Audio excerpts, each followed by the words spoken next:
friends, welcome back to Books with Mrs. Bree. Today we are reading Sarah Rising by Ty Chapman. Sarah Rising.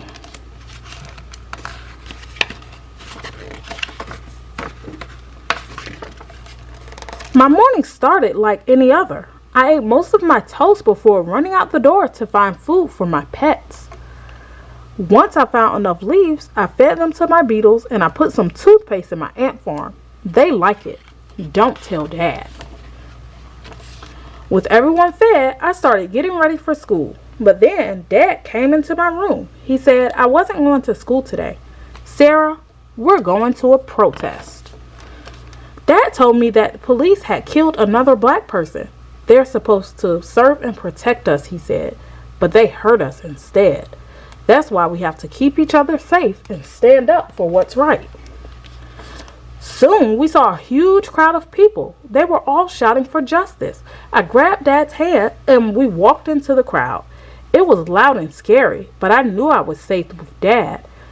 He held my hand tight and began yelling with the crowd, "No justice, no peace." I almost shouted too, but then a monarch butterfly flew right past me. I followed the butterfly as it fluttered above the crowd toward a big building until it flew right in front of a cop's face. He jumped back like he had been stung by a wasp. He smacked the colorful monarch out of the air. It fell to the ground and didn't get back up. I knew I had to do something. We have to keep each other safe and stand up for what's right. I ran toward the butterfly. The cop started shouting, "Get back!" he roared. He looked at me like I had done something wrong. I ran back into the crowd, pushing past people as tall as trees. A cop's job is to protect us. So why did they hurt us instead? I ran until I felt safe. Then I realized I didn't know where Dad was. I was scared and alone. I shouted for Dad for a long time, and for a long time, I didn't find him. Suddenly, one of the very tall people knelt down. Their face was full of worry, and they were holding a big sign. They asked if I needed help, and I told them what had happened.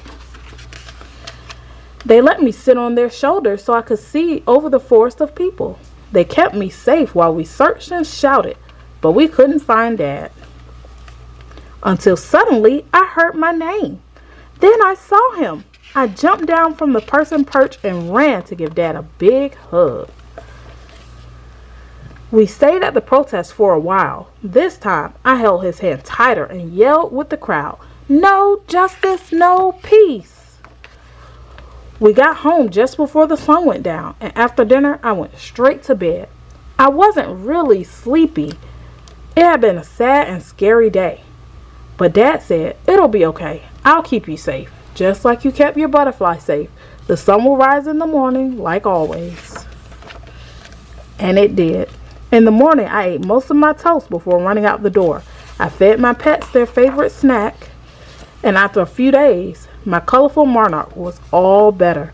I set it free outside and watched it fly far away from anyone who would hurt it. The end. I hope you guys enjoyed this story, another one in our Black History Month series. Please come back for another. Bye.